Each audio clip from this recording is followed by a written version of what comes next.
Então vamos começar já sem enrolação, né?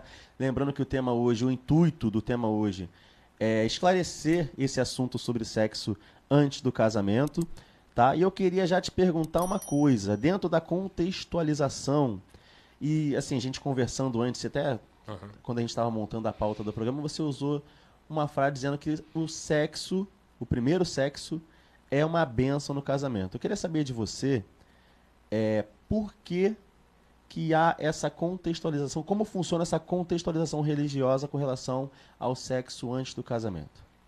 Então, vamos lá. Quando nós vamos falar religiosamente ali dentro da igreja, existem várias coisas aí que rodeiam esse tema que é o sexo antes do casamento e não só o sexo antes do casamento, quando a gente vai falar de sexo em geral.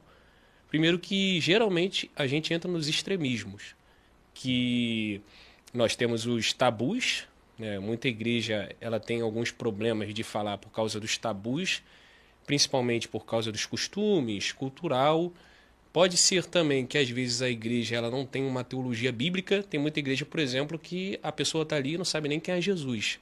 Dirá talvez falar sobre, sobre o sexo antes do casamento, o sexo no casamento. Muita igreja não fala nem um exemplo sobre quem é Jesus, sobre os evangelhos, dirá sobre um tema assim difícil. Então, às vezes, o pastor, por falta de preparo, ele não se sente capacitado, ou o líder dos jovens, seja lá quem seja seria o responsável de falar desse tema, não se sente tão responsável ou capacitado para falar, abordar esse assunto.